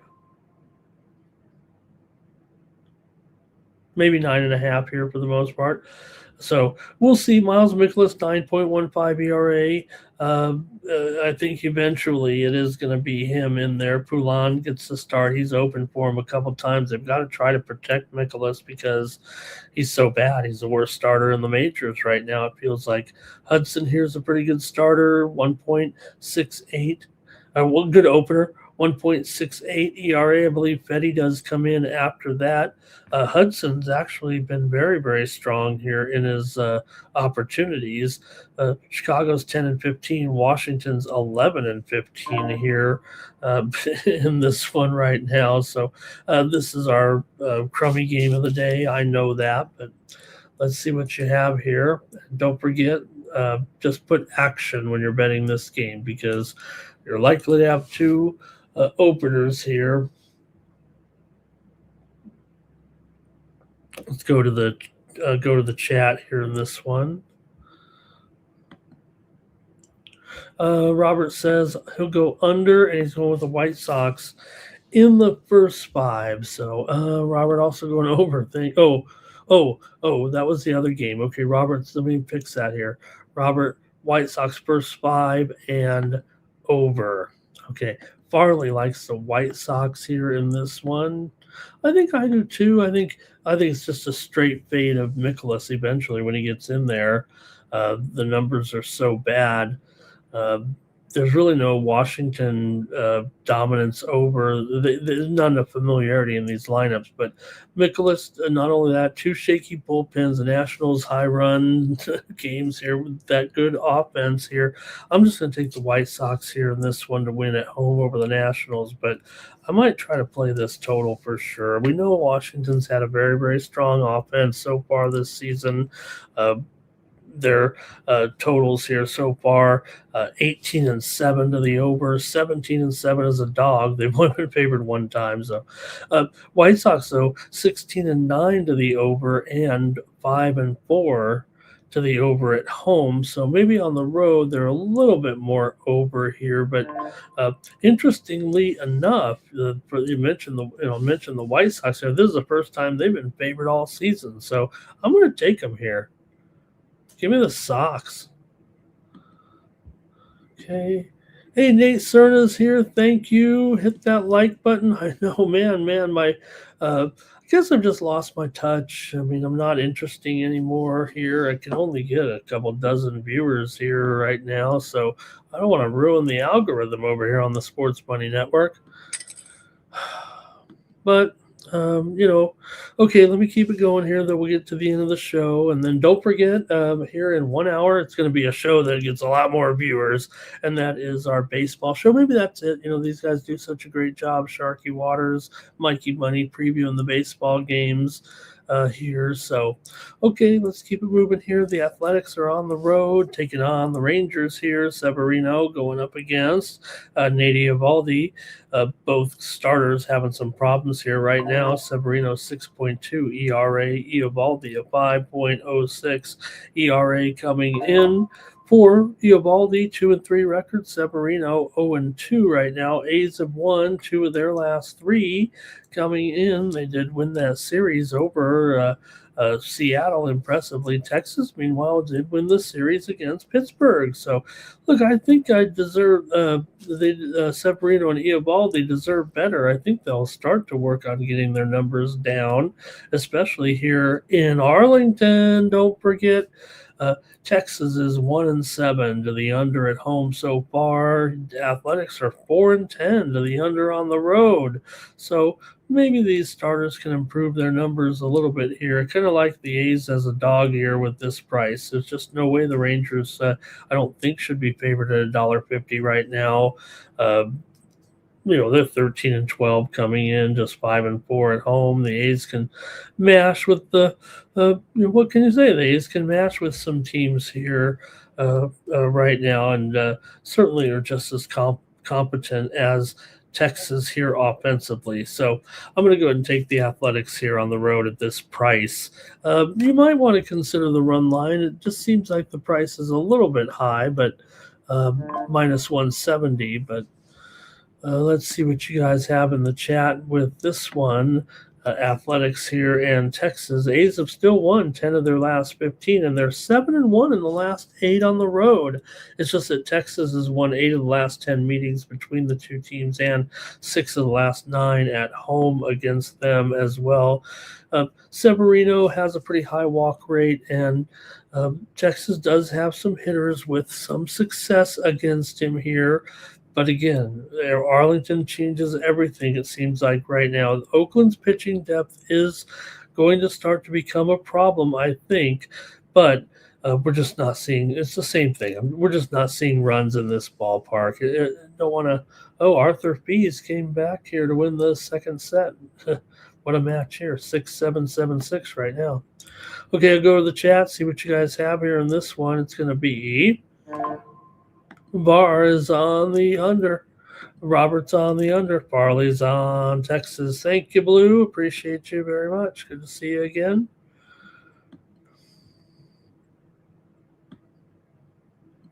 All right, for me in this one, I'm going to take the A's. Next up, the Yankees are on the road taking on the Astros here. Yankees $1.50. Total here 9. As Will Warren goes, 2.5 ERA, 2-0 record coming in for the Astros. Lance McCullers Jr., 6.1 ERA, 1-1 record here right now. The Yankees What a series. What a sweep there of the Red Sox. 4-0, 4-1, 4-2 as they cleaned up on the Red Sox on the road over the weekend. Now head down here to Houston to take on the struggling Astros who are 10-16. Don't look now. The Yankees here trying to keep pace, if you will, in the American League East. But right now, Yankees here, 14-9 is the favorite, 8-4 on the road. Houston, 7-6 at home, 5-5 as a dog. Some of probably their better role because they've definitely not been a good favorite here so far. McCullers, bad numbers. Compared to Warren, who's been very, very solid here right now. So Yankees almost a reasonable price at $1.50 here in this one, and they probably can take these guys down down here, I would think. Now, totals wise, I don't know what maybe to do. I think maybe it looks more like an under because the Yankees here in Warren, because right now, Yankees 3-8 to the under on the road, 8-13 to the under as a favorite here. Yes, the Astros are exactly the opposite, 9-4 to the over at home, 7-2 to the over as an underdog here. So if you're trying to look for the underlying factors, maybe you look at the Yankees here and their 3-8 to the under on the road, under in 5 of their last 6. Now, 5 of the last 6 meetings between the two teams have gone over. So this one looks kind of tough here, and I'm going to go and take the Yankees. I know it's $1.50, but just give me the Yankees here in this one. Not sure I'm totally sold on the under, but I think that's the way that I'm leaning. I'm going to just take the Yankees at $1.50, I'm afraid, today. Let's see what the chat has to say. Astros here on the run line. Oh, that's a good call maybe there, Andrew. Barr says New York on the run line, however. Andrew says maybe I'm going to go back to the Yankees. I don't know. Robert's on the over here. Farley is on the Astros on the money line.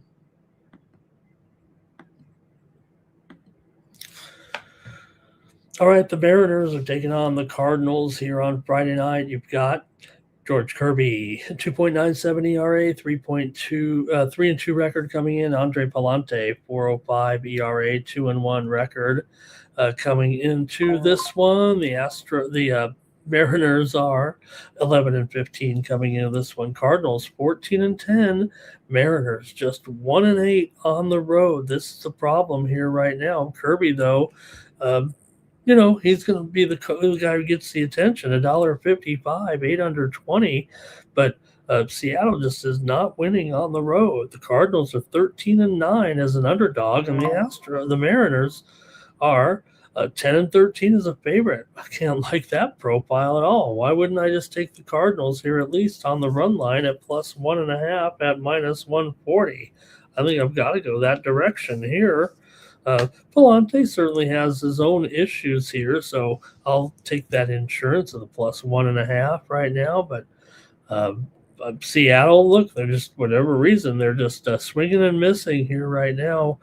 And I think I'd just prefer to take the Cardinals here. They've won 6 of their last 8. Seattle's lost 8 straight on the road.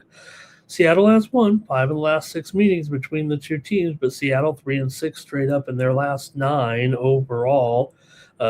4 of the last 6 meetings between the two teams have gone under. 6 of the last 8 meetings have gone under when they've met here in St. Louis. Let's see if you guys think about this one here. Kirby does give Seattle that certain edge here. Cardinals don't have a lot of success against high command arms in general. Kirby controls the contact, and the matchup does go under, but just concerned that they can't get anything going offensively here right now with Seattle. So I'm going to grab the Cardinals here on the run line at +1.5, -140. Give me the Cards in this one. All right, let's see here. And Terrell says, yeah, they're talking about the toll there. It's going to need to work on it a little bit, but it was good there for the first go-round. Cards run line here for Barr as well. Robert's going under here, and Farley's going under here in this one. Man, we're almost out of games here. I know I'm going pretty fast, but there's only about a dozen of us here right now, and I don't want to be so arrogant as to say I like to perform for an audience, if you know what I mean. Could be the end of Ramon. Could be the demise of the morning steam if we can't get the viewership up, guys. And it's all on me. Maybe we're just not producing the winners. Maybe we're just not producing good content here right now. I mean, it's just me rattling off a bunch of stats and trying to make some picks, and not me to complain, to you guys. Andrew did take the Cubs on the run line today. All right, here we go. Next up, couple games left. Few games left here. A few games. Cubs here taking on the Dodgers tonight at Chavez Ravine. Look, the Cubs come in here with a 9-game winning streak right now. They're crushing. But Jameson Taillon, 3.97 ERA. Emmett Sheehan, 5.85 ERA and a 2-0 record coming into this one. But watch out. The Cubs, this has been a great winning streak. I'm not saying they were playing easy teams in there like the Phillies, but Dodgers here have lost 2 of 3. They're 17-8 overall coming into this one. Dodgers are 9-3 at home. Cubs on a roll. We know that right now. This has been a good times for the Cubs with this 9-game winning streak here. They're 4-1 in their last 5 against the Dodgers. Dodgers have won 5 of their last 6 at home. Dodgers also 13-6 straight up in their last 19 games overall. 12 of the last 16 meetings between these two teams have gone over. Cubs have gone over in 9 of 12 and 6 of their last 7 on the road. They are an over team, 6-2 to the over as a dog. Dodgers are 11-14 to the under this season, but I might think there's going to be some runs. I'm going to go with the over in this one, even at 9.5. Give me the over with the Cubs and the Dodgers. See what you guys have here in this one. I'm just thankful that you guys are so great at making the picks in the comments. I mean, it's basically almost 100% participation here. Robert's got the over, and Cubs are for Farley. VAR's on the over as well, and Andrew went with the Cubs on the run line. Jordy said Dodgers, money line and over. Johnny Walker says Dodgers first inning 3 ways on the money line. Thank you, Johnny. Good to see you. Man, I'm down to the last game here, and probably that's just the way it should be. What a whiner I am. All right, let's go to the last one here. Marlins taking on the Giants. Sandy Alcantara goes here for the Marlins. Alcantara, 2.8 ERA, 2-2 record. Yeah, he's back. I'm willing to throw out last season because of how good Sandy has looked here. Figure, hey, it does take time to come back from a major injury. So, great job here for Alcantara. For Adrian Hauser, 5.4 ERA, 0-2 record coming in. Giants have won 2 of 3. Miami's won 3 of 4 coming in. Giants lost to the Dodgers last time out, but they won the series 2-1 at home. Miami here won their series over the Cards, but Miami's just 2-7 on the road here right now. And all those Giants-Dodgers games went under. Why would this one go under? Giants are 4-11 to the under as an underdog, and they are a dog here right now. Oh, they're a favorite. No, they're a dog.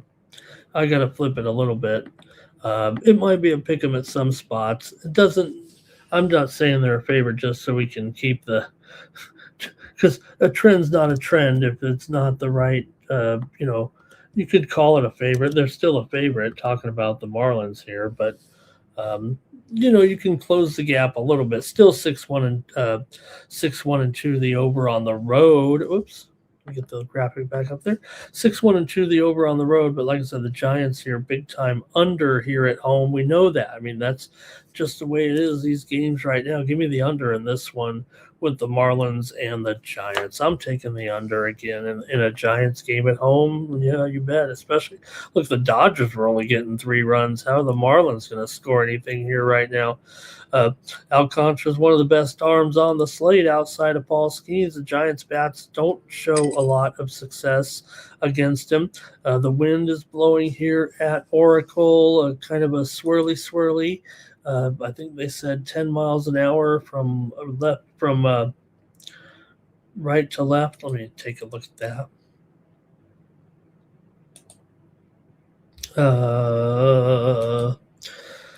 9 miles an hour, 10 miles an hour, straight out to center field. Actually, here the Sharps are clearly on the over in this game, but I'm not buying it right now. I'm going under in this one. After just what we saw in that last series, okay, maybe the Dodgers have better pitching, but the Giants aren't world beaters out there. Okay, here we go. Robert's on the Giants, Farley's on the Marlins, Andrew's on the under. Art Thompson, thank you so much. Thank you for being here. Var is on the under. Johnny says it's a real close game. So, yeah, there's not a real favorite to be deciphered, I think, here. Give me the under in this one, and the morning steam is over. I really want to thank everyone for joining me here. Let's run the commercial, and then we'll do the drawing, and that'll be it for the show.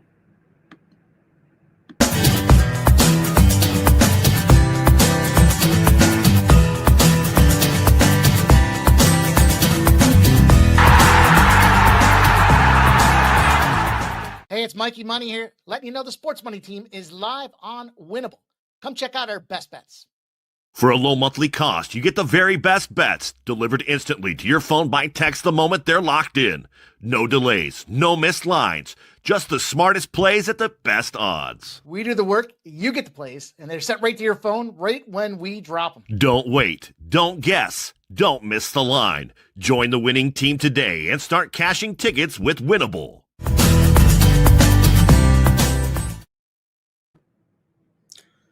All right, someone's going to win a month worth of picks from me, and I've got some great picks today. I'm saving the best ones for the premium picks, so you better get subscribed over at winnable.com/Ramon.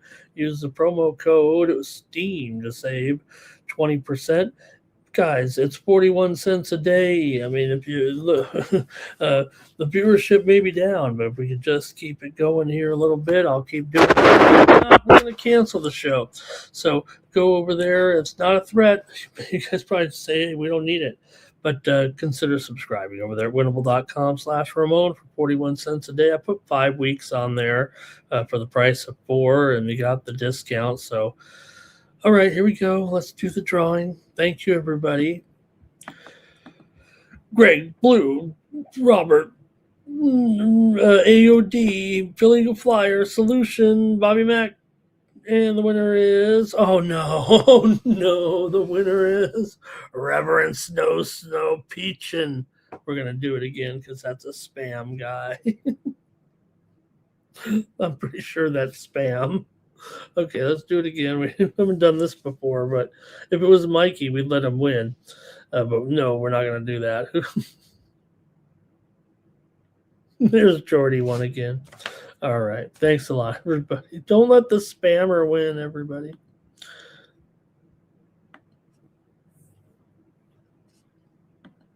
That's going to do it for the show. Thanks a lot, everybody. Don't forget, stay tuned for the guys here. Mikey Money, Sharky Waters will be along in about 45 minutes. They'll preview. You guys better show up. Some people better show up. Thanks for spending 2 hours with me here today on Friday. Have a great sports weekend. I'm back tomorrow. Don't forget, please check out VB MMA Picks here. We've only got like 35 views on that video too. So you got Aljamain Sterling, Yusef Salal going featherweights here this weekend. So check out the previews. We had Narco Cop, so we should have plenty of views here. Everybody loves Narco. So check it out there. We also previewed the bout with 40-year-old Davey Grant against Martinetti. Remember Martinetti, he got a contract from the Dana White Contender Series, and he beat Vologden. Vologden got a contract out of that one even when he lost, because everybody thought that was such an exciting fight. They just give you a contract if you have an exciting fight now. You don't need it to be any good. So we also previewed Rodolfo Vieira and Meconico. So check out VB MMA picks here. Oh, there we go. Thanks a lot, everybody. Thanks for participating. And that'll do it for the show.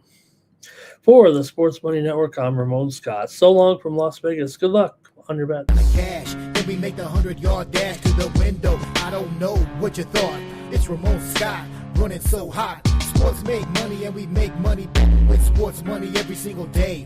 NFL, NHL, NCAA. Stay away from the juice with my